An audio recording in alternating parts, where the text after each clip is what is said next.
So many people come into wine from wine naturally, so they have this massive and mountain of knowledge, but they're struggling to build that into a lexicon that can be comfortable for their audience. I started to move the needle over. And Jeff and I talk about this a lot because Jeff also, when we talk together just as friends about wine, our notes are things like we were tasting a wine, both of us in two different places, but at the same time. And I said, this wine is so good, it makes me want to karate chop you to death. And Jeff said, why does this wine move you to violence? I said, because I'm so excited by it, right? It's filling me with energy and it makes me want to, it's like pummel my giant bear of a friend. Official media partner, the Italian Wine Podcast, is delighted to present a series of interviews and highlights from the 2024 Wine2wine Business Forum. Bringing together some of the most influential voices in the sector, we discuss the hottest topics facing the industry today. Don't forget to tune in every Thursday at 3 p.m. or visit ItalianWinePodcast.com for more information. Tasting room. This is where we are. We are going to start in a few minutes. As you can see, Jeff Porter has become blonde and more beautiful and younger, maybe. Yeah. Jeff, unfortunately, is sick, so we've asked Megan D'Angelo. She's the lead for the Italian wine. Do you do other stuff? No, she is the Italian wine portfolio woman for Callegari and Partners. So she has a lot of experience, and she's friends with Danielle. And so we thought that maybe she can just, do a little bit of more support for Danielle this morning. Danielle, of course, you know who she is. She does wine as a hobby. I don't know how she does it. She, of course, she shares Italy for wine enthusiasts with Jeff Porter. But she's a bona fide, full-fledged professor at one of the greatest colleges in America. So we're grateful and we're honored to have her. She's real small like me, so I have some affinity, but she's a lot stronger, both mentally and physically. I'm going to now shut up and give the floor over to Danielle Callegari and Megan D'Angelo, the new dynamic duo. Let's give it a warm welcome. Thank you. Thank you, Stevie. Hi, everybody. Good morning. I'm Megan D'Angelo, as Stevie said. I am here this morning with Danielle Callegari, who many of you know. She is the professor of medieval Italian literature at Dartmouth College in New Hampshire in the United States. And you probably know her more for her position as writer at large at Wine Enthusiast. Danielle is responsible for covering wines of Tuscany and the Italian South. So I think this morning we're going to start off with just if you could talk us about how you receive wines, taste them, and ultimately score them for the publication. Yeah, so thank you so much, everyone, for coming. I know it's early and extra gray this morning, but it's really nice to be here, and it's a pleasure to have such a lovely, large, and diverse audience. As Megan said, my first job is as a professor at Dartmouth, where I teach mostly Dante and kind of cultural history of Italy. In addition to that, I review the wines from Tuscany and then Lazio and Abruzzo South in Italy. And I write often for the magazine about all different kinds of things and related to Italian wine, but usually from a cultural historical point of view. When it comes to the way we do things at Wine Enthusiast, it's as kind of straightforward as possible, at least to us, but I know it's not always that way to the producers. We are now introducing a newer, more streamlined platform. So what happens is you simply log on to the website, put the information about your wine into a template, and then send to us. That wine is received by my team. It gets cellared. There's no further transmission of information now, which is fantastic because you know about your wine and no one else has to know anything because that all comes directly to me. All of the wine gets tasted in situ at the office blind and scored there immediately. And then those scores go right into the system and are published online also more or less immediately and then in the magazine in the following month's issue.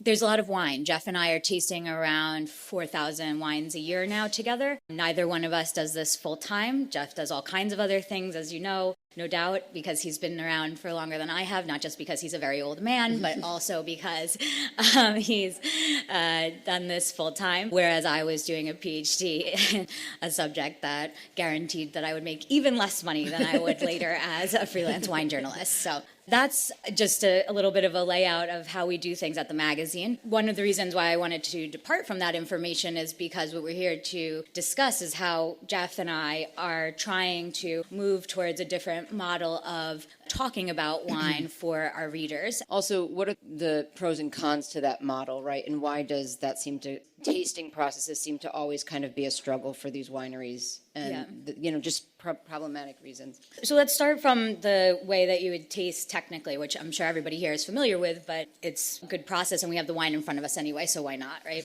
I have the wine set up here as I would for any technical tasting session in my office. The main difference here is that I have a usual setup is all wines of the same vintage, varietal, sub-region. So they are closer together in their qualities. But I would usually begin in the way that anybody who did their wine certifications knows. You take a look at the wine, you get some ideas about it by just what you see in the glass. I see that this is white wine, so a great start, right? I start. You get 2 points. Right, so far, yeah, exactly. Let's start building. I start with my distance sniffing, where I see how aromatic it is. I come in for some more of that. I start, in my mind, building a little catalog of the traditional notes, right? And so what am I doing? I start usually by thinking about colors. So I'm, in the world of fruits and flowers, and I start listing things that are familiar to me, and then I go in for my taste, and I do exactly the same thing, right? Now, this isn't blind. I know what it is. I'm already influenced, but I know it's passerina. I know that I'm looking for some kinds of fruits and flowers. That would be on a list of things that you and I could go to the UC Davis, where I once taught also, wine wheel, and have the stone fruits that are buzzwords in the wine world, the flowers that we use all the time. I would start talking about texture. I would start thinking about the possible longevity of this wine, how structured it is. Do I feel a presence of wood and things like that, right? All of these things are how we compile the review. That usually ends up being around 40 words that are just a list of things that occur in nature and that are the reflections of the phenolic compounds that are there in the winemaking process, right? What's the problem with that? The problem is that even when it comes to the really simple parts of the list of, let's say, peaches and apricots and lilies and daffodils, we're already moving into a space of exclusionary language. Some people don't have the same sense memories as I do. And even actually one step behind that, right, before we even get there, I'm already, and I'm accusing myself here because I'm the person who gives scores and writes notes, but I am already, by doing that, imposing my experience onto my reader, which is the opposite of what we want from wine, right? Wine is supposed to be your experience and how you enjoy it. So whatever you liked about it is fine. Whatever you disliked about it is equally valid. There is no part of what you decided that's more or less useful to your experience than mine is, right? My expertise here is really not helping your consumer to either feel more comfortable with the wine or to enjoy it more, certainly. And it's possibly, and very often, I think, actually beginning to create the wall that we know exists, particularly for the American consumer, doesn't have a longer standing cultural relationship with wine, right? People ask, and we had this conversation last night, people often ask me, does the average Italian know more about wine than the average American? And of course the answer is no. What's the difference? Italians grow up with wine around them and feel more comfortable around it. So they respond to it with greater ease and they're not afraid to take a chance with it. A huge part of the obstacle to wine for Americans is starting out at the very beginning with the bottle where they don't know how to open it. And so one of the things that I first tell everyone when they say, what am I supposed to do with wine, is I say, try to get it in your mouth. And then if we get it past there, we're already really smooth sailing, right? Which would be a great help for a lot of people who are worried about their market share right now, because the idea that wine isn't selling or that things are going down. Well, if we think about how many people in America who are just departing from the people who are active drinkers, who enjoy alcoholic beverages in their life, are drinking wine, the great majority, the vast majority, never reach for wine because of discomfort, first and foremost. So, yeah, lack of confidence. And so throughout this process, these media is changing, wine publications are changing all the time. What are you and Jeff and the rest of the team at Wine Enthusiasts, what are you guys doing in order to fix that, right? Because it's obvious your words, so how can you be biased when giving these reviews? Yeah, so it's hard and it's a long process. So you can imagine how unlikely this whole situation is, but to give a little more context, when Enthusiasts called me, I mean, I was going up for tenure at university in my preparation in medieval literature. I've always written about food and wine, but mostly in a pre-modern context, and so I have wine certifications and I've freelanced for wine magazines for many years also, but I was an unlikely candidate for lots of reasons, and when they asked me to come on, they said, we want you not because of your wine knowledge. And I said, well, that's good because there are a lot of people who know more about wine than me. And I mean, there are a lot of people in this world who know a lot about Italian wine. There aren't that many who know more about Dante than me, statistically. They said, no, what we want is someone who is a good writer. Right? And that's one of the big problems in this world. Like, so many people come into wine from wine naturally. So they have this massive and incredible mountain of knowledge behind them. But they're struggling to build that into a lexicon that can be comfortable for their audience. And so when I started writing, I thought that they brought me on for that reason. And so I started writing reviews in the way that I write normally. Immediately bounced back. Too much poetry. Mm-hmm. Too many words, confusing. Mm-hmm. I said, I really believe that this is going to be better, guys.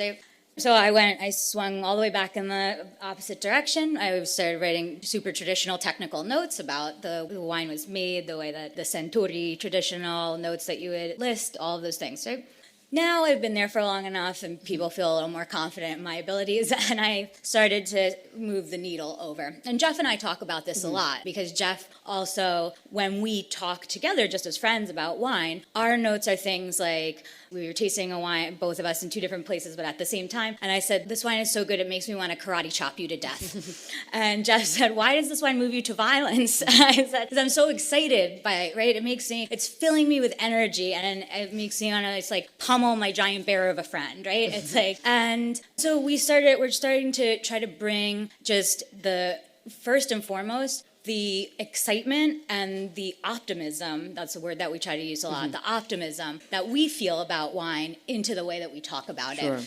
So that, right? Yeah, and so I think the biggest question is, why is this important? Why should we care?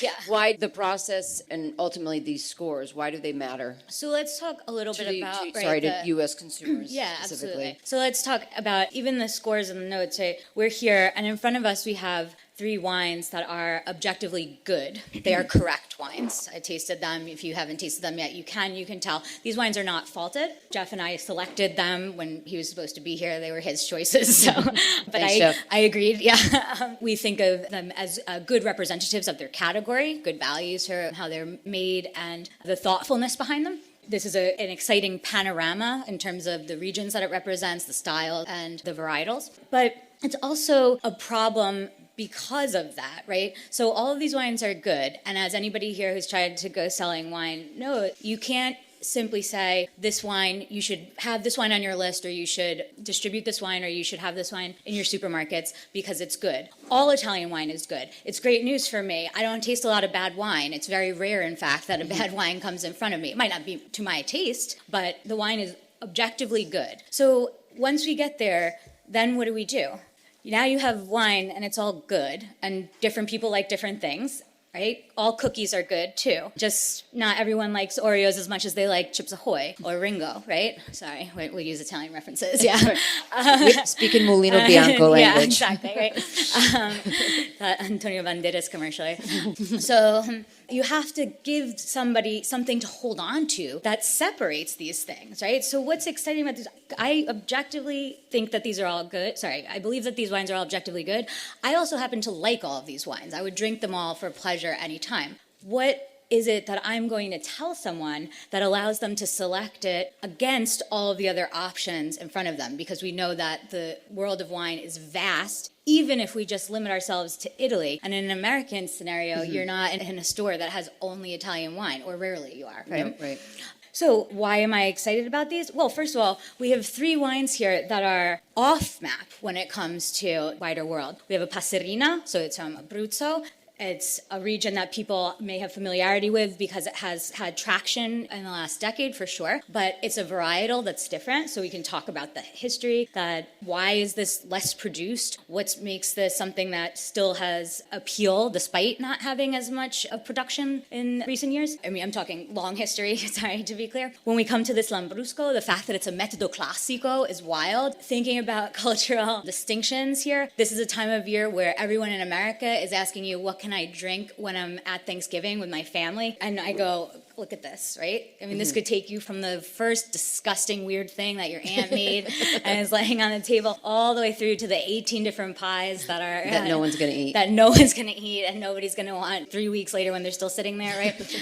It's also just, I mean... What a fun and so herbaceous. It's the opposite of what I think about, that contrast for somebody who's unfamiliar with wine. Looking at this color and this texture in the glass, and then what you get on the nose is very unexpected, right? Getting that conversation going there. And then we have, with the Rosese, again, right, something else that's less known but clearly has so much easy appeal. This is the kind of wine that I talk to people about, how it's a best of all worlds kind of wine. They ask me, what do I drink and what do I select? I say, I want a wine that could be for breakfast, lunch, and dinner. That could be from the antipasto to the secondo, right? If I'm talking to the average consumer, I'm very lucky. I have thousands of bottles of wine laying around all the time, so I get to have the sip of exactly what I want whenever I want it. But most people want to buy a bottle of wine and have 1 to 2 glasses that evening, right? So yeah, they're not thinking about pairing each course with the they're proper... not thinking about pairing it all. Right. I mean, again, like, you have to think about the average consumer, the things that we try to tell them, and they're just like, again, if I could just find out if it's okay for me to drink this, and we just keep giving them more obstacles, right? We want to tear those boundaries down. So then how do we move into a kind of language that's really useful? Well, now I'm just talking experiences. I'll tell you, I recently wrote a review that I described as going to my favorite bar in the morning, where I felt like I could smell like the people just, fresh out of the shower, a little bit of cologne wafting, the coffee being on, the noise, the bustle, the warmth of it, the promise of the day coming, right? I talk a lot, people experience isn't necessarily any more shared than a note of apricot or a note of key lime, but people feel more comfortable when you're describing life and lived experience than the list of things that they maybe haven't had before. I have friends, one of my friends who has been working in Italian wine for 35, 40 years, recently told me that he only found out what a gooseberry was, which is like everyone's favorite. Like in the Anglophone world, you have of course, my whole life is Sangiovese. You have Sauvignon Blanc in the glass, and the first thing I say, right, the thing that you call just to show that you know what the grape is, right, is gooseberry. How many people were 40, 45, 50 years old in America before they even saw a gooseberry? They don't travel well, and they're not particularly widely grown. Right? These are not points of reference, even though they're available to everyone. They're not common points of reference, even for the people who are using them. Right? They just became so. Even the parts of our lexicon that are ostensibly more accessible end up becoming wine speak. Right. And then, you said how many thousands of wines do you taste a year?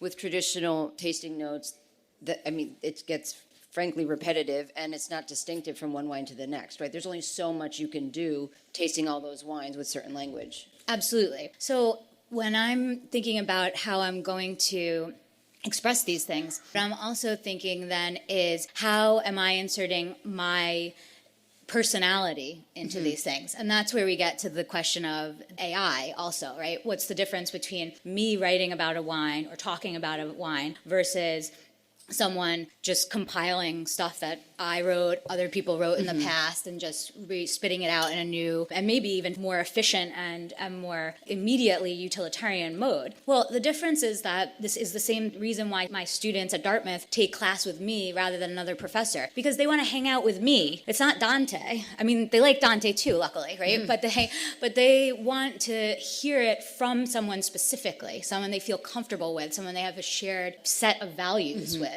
Right? Absolutely. And so going through the tasting, we ultimately get to scoring the wine. What is your impression of the U.S. consumer when they're looking for these scores, and what does that mean to them? What do these scores mean to them? And how does it affect their purchasing, Yeah, well, it's a vicious cycle. Again, I'm accusing myself here. I give the scores, but I think scores are really hurting everyone, top to bottom. They confuse people, for one thing, because the same bottle of wine can have 40 different scores, as we know, right? Most of the time, we all kind of come together. I mean, Jeff and I taste heads up a lot, and we are usually maybe a point off, I can say. It's maybe a little bit unusual, but you'd be surprised. Like, people kind of have certain expectations that are drawn from, again, right, a long experience and a lot of tasting. And now we taste so much that we have a good inventory to draw from. But for most people, it ends up being the same way again, right? This is why my experience in the university becomes very helpful, because I know what happens when so Dartmouth is a very elite institution, and the students who come there come from really serious preparations, and they have very, very high expectations of themselves as well as the people they work with. And if I give a student the equivalent of 27 out of 30 here, right? Like an A, but not the highest kind of A. They come to my office right away and they're crying. And what did I do wrong? And I said, you didn't do anything wrong. That's the point. You got the best. It's a good grade. Right, you got a really good grade. And they say, yeah, but I wanted the best. And I say, right, but you weren't. There's a best out there. I'll let you know when I see it. And so we have a back and forth. And then I get back into the office to taste wine, and I'm thinking, I just can't wait till the next producer tells me, why'd you give me a bad score? And I said, what do you mean? I gave you a great score. And I said, yeah, but I could have been better. I'm like, so could have your wine, I guess, right? But it's a relative scale. It's subjective for sure. It's also in a world where if I tell my reader this wine is a 92 and this wine is a 94, they don't know what to do with that, right? It's not helping them, because they say, okay, this is good, this is also good, a little bit better. What else does it mean? And again, we're moving them away from the opportunity to just see wine as a place for playing, for experimentation, for fun, for expression of the self, for exchange, for conviviality, the things that wine was made for, right? They're seeing it as this quantifiable thing, but wine isn't quantifiable at the level of personal experience. For the people who are selling the wine, I understand that we have to talk about that, but we're also at that point limiting the opportunities for all the people who might be interacting with your wine from the very beginning. So you're boxing people out before they've even gotten to a place of where they can make a decision about it. I mean, there's a lot of 86-point wines that are selling very well in the United States. People are drinking those wines, right? So I guess, do you see the point system ever changing, like actually changing, and points as the industry kind of tends to see these points be less relevant? Like, do you think that's actually something that will change? You know what? So rather than saying that we have to discard something, I'd love to, speaking of that, the mode being optimism, I'm interested in bringing in more ways of talking about wine, of interacting with wine, of spaces where people can engage and learn and feel more confident with wine. Points can be there too. There's no reason why they can't also be useful to certain people, certain segments of the market, to the people making sales, to people producing wines themselves. Absolutely. But let's draw in other ways, other forms of communication so that you're casting the widest possible net, right? It's an opportunity rather than an obstacle then. Fantastic. I mean, I think, leads us then to the question of engagement with the next generation, if we want. Whereas another space that I think is mistakenly understood as a hard line between old people and young people, right? I'm actually right in the middle. I'm 30, I just turned 39. So I am 20 years older than my students, but 20 years younger than most of the people in the wine world doing my job, or especially your average consumer right now, right? So as somebody who is old enough to have worked enough and luckily found myself in a position to have enough disposable income that I can just buy things that I like rather than what I need, I now have a moment to start consuming in a different way, right? But what are my choices based on? The 20 years before Danielle, who was approached when she was young and curious and experimenting still, and not embarrassed in front of everyone and not afraid of things, right? As we tend to with age. We close up more. We become less curious, less experimental, less open to things. And we have, on the positive side, we have longer relationships that allow us to have richer experiences with the products we engage with. So 20-year-old Danielle found out about wine when she she moved to Florence and started drinking it and was with friends and enjoyed it in the context that it was meant to be, right? Fun, frivolous at the time, right? Low cost, low risk. Part of a culture that she wanted to become a part of herself, an opportunity to learn about the people she was with and the space that she was living in. And then 20 years later, that Danielle, after that time, has the opportunity to have these wines in front of her and enjoy them in a very different way, in a much more profound way, a much more personal way. And as a result, a way that suggests to her that her further investment in that is worthwhile, right? And I think we're seeing, specifically in the U.S., we've talked a lot about this in these days about wine consumption and people drinking less wine, and it's a problem. In addition to just people drinking less for certain health trends, but there's a lot of options in the United States for everything. Have you ever seen like a cereal aisle? It's ridiculous. Wine, beverage is that way, right? And so how do you think we should be communicating wine? Like, what are our ways in which we need to be communicating wine to a younger generation, young wine drinkers that, again, sometimes those scores they don't even really know the system. So how should we be shifting our focus in that way? Yeah, I think so. This is, again, another thing that has been frequently positioned as an obstacle that I instead see as an opportunity. American drinkers in general don't have a lot of information about wine, and they don't have a lot of baggage about it. And the younger you go, the less of that there is, right? Certainly. So you're not fighting back. I talk to a lot of Italian producers who tell me things like, oh, we have to help people to understand that this isn't the case, right? We have to disdire qualcosa, right? We have to make sure that they don't think that Italian wine is like this, or Italian wine is like that, or this grape has this. I said, you're talking to the very, I see like everybody who works in America is laughing hysterically because they're like, you're talking to people who, they do not have any preconceptions about wine because they have no conceptions. It's a blank slate, okay? Tabula rasa. There is nothing. Now, that's hard also, right? Building up from nothing means there's work to be done from every angle, and that's a lot of weight on the producers. I very much appreciate and understand that. Once again, I walk into every single September, I walk into a classroom that has 50 students who come from all over the United States and the rest of the world, none of whom have any formational points of reference in common among themselves, let alone with me. And they all have come to read the Divine Comedy with me, okay? I have to tell them, my first lecture is always, you're here to study medieval Italian literature with me. We're going to start by defining medieval, Italian, and literature. And that's going to take us the entire first week, okay? So that's before we've even started to talk about Dante. Like, we're not even anywhere close, right? But it's a privilege to have that in front of you because they didn't come thinking that they know something already in any way. So I get to tell them everything. So there's a risk there, because what I tell them is that what they go forward with from there. But if I do it right, now they're converts for life. Because if I start by telling them, this is going to be fun, and you're going to have a good time, and you have the tools, I promise you, to approach this difficult and rigorous and important subject, they say, okay, I believe you, and we'll do it. And those same students then come back and study other things with me, like Boccaccio in the following term, or all kinds of other weird, I've done the things that, I've done the Boiardo's pastorals one time, and like, because they haven't been poisoned with the idea that they can't or they shouldn't yet, right? So when we're talking to young people about wine, we have the same amazing opportunity, the great privilege of saying to these people who have no ideas about anything yet, hey, this world is magnificent, it's so rich, it's so deep, it's so broad. You can do anything you want with it, and you don't have to ever be afraid of it, and you can have $10 wine or $100 wine or $1,000 wine whenever you want, anytime, all at the same time if you want. Nothing to no one's judging you on your choices. No one's there to be afraid of, right? It's just about bringing that into that space.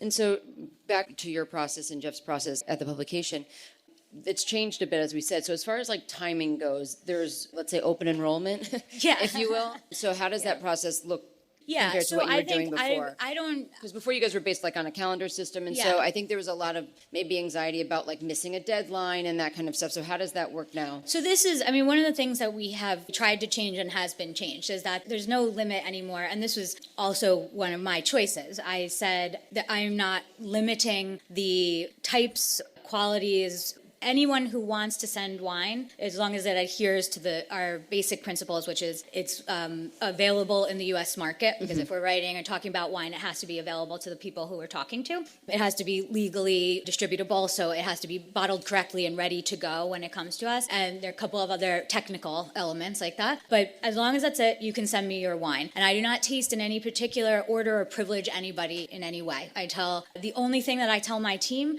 is that there are certain things I'm going to be writing about this year. So I can tell you, for example, my 2025 editorial calendar, I am writing about the Sicilian Islands and the west coast and the coast of Tuscany from South Bulgaria excluded, so south. So any of those wines that come in, I ask them to put those up front so that I am tasting along with the things that I'm currently researching. But other than that, there's nothing that goes ahead of anything else. As it comes, I taste it as I can. I do that not only because I think that's fair and a better way for me to actually be well informed about the current state of the Italian wine market, but also because that's how your consumers receive the wine, blind and in a massive confusion.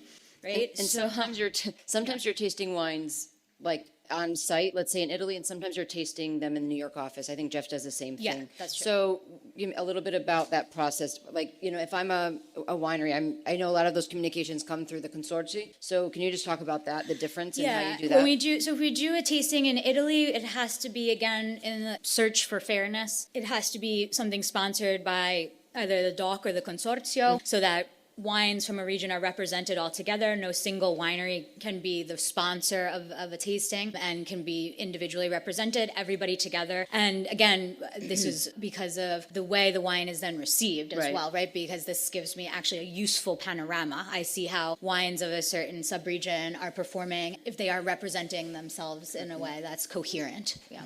Excellent. Yeah. So I guess maybe we open it up for some questions. Yeah, absolutely.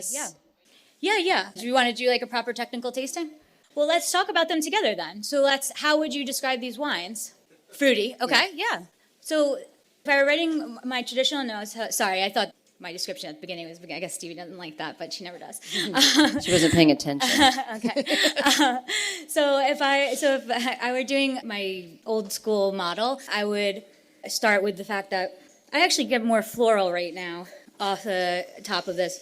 Plenty of agrumi, right? There's like some nice, I'm thinking of there are these new laundry soap pods that are really expensive. It's like high-end but very good for the environment. Yeah. And they have a flavor, which I don't think you're supposed to think of laundry pods as flavored, but that are Italian citrus. And I think they cost like 18 times as much as like regular laundry soap, but it's really reminding me of that right now in a great way. I'm thinking it's like clean linens. I'm imagining I'm kind of, outside spring day, warm but not hot air. That salinity is bringing me maybe seaside, new flowers blooming, lots of fresh herbs. One of the other things that I've been trying to do that's kind of striking down the middle between the two kinds of communication that we might do in this case is talk more about texture for an American audience. So I don't think that a lot of the people I talk to who have a little more experience with wine might feel comfortable talking about the fruits and flowers, vegetables, things like soil and air, even salinity, but they're not as comfortable as describing what's happening on their palate, which I think is actually maybe a lot more useful in terms of things that are more absolutes. So I would say I would talk about how I feel this wine coming like straight down the middle of my tongue. And then I would make a note about the acidity that's keeping my saliva moving and calling for another sip. I would talk to them then more than, again, now trying to swing away from the more traditional mode. I would say, how would you enjoy this? Right? I would say, what's the context that works for you here? And not just in American wine journals, there's been a lot of, is this a porch pounder? Right. Or like, is this like for the, in the pool or next to the fireside? But more like, is this something where that feels more casual and informal to you? Do you feel like you could pop and pour this with just a couple of friends? Yeah, is this something that you feel like, house. Right? Is there something that marks this wine as more special to you for some reason? So I would then move to this, right? And say, okay, how do you feel about this wine? And we would talk about the world of sparkling and what that means. Why does it feel festive? What makes it celebratory? What about sparkling changes your experience with it. And then I might note for them the fact that a great thing about sparkling wine that is often undervalued in day to day is that it pairs really well with almost everything because it's palate cleansing and because it has both the effervescence and the acid component that allows you to carry through a full meal. And then I would talk about what I mentioned before when I thought I was tasting, the incredible contrast between the savory components that I get on the nose that are balanced more thoroughly by that super almost passion fruit, juicy raspberry note on the palate. And then I would lean in more to the Italian herbs that I get here because that's something that I think is really intriguing and unexpected for my audience. And so I would say, do you smell that? You know what that is? That's sage. I bet you didn't think that you would smell that in this glass, right? Do you know what that smells like? I would talk about going to grab stuff, rubbing it in your hands, smelling the essential oils of things, how you can actually make relationships with that. So if I'm going to talk about these things, I try to explain how you might experience them in another context so that they're not exclusive to wine also. With the Rosese, I mean, I just back to my original point. I think this is just like one of those wines where even this morning when I was not super pumped about starting to get my tasting going at 8:30, What is this wine? I don't think everybody knows what this wine is. This is a Ligurian red grape varietal that, again, once we get to an outside of Italy context, I think it's very unlikely that your average consumer would know what this is, right? So already there, it's fun, it's different, it's unexpected. It's just the kind of wine that I think is a great place where I would start with somebody who doesn't feel confident with Italian wine and who doesn't know where their palate lies yet, because it offers a lot without asking a lot. Speaking of opportunity, your average consumer doesn't know what this wine is, right? So get them using language that already they're not comparing it to anything. There's no point of comparison, so they don't have to feel like they were supposed to. The biggest, back to that point of people feeling like they were supposed to know something, right? Nobody's supposed to know anything about any wine. It's up to you to have your own experience. And again, that brings us back to the question of what's the difference of tasting wine with me or me writing about or communicating wine for you. It's my experience. I'm putting it into context, and I have a lot of context, luckily, so that's helpful often. It gives people a lot of things that they can grab hold of. We were talking last night about what's the point of knowing a lot about wine. It's because it's an arsenal, right? It's an opportunity to, if somebody doesn't care about the way the wine was made, maybe they do care about where it was made, or maybe they do care about who made it. Maybe they do care about where the wine is going. How will it be in the future? Its longevity. Maybe they do care about, right? The more elements you have, that's more useful in as much as you can use it to speak to more people. It's not useful if you use it to create a fortress around the wine where people feel that they cannot penetrate into that space because they'll never know as much as you do. Okay, the time police is here. So let's give it a round of applause for Danielle, Callegari, and of course Megan D'Angelo.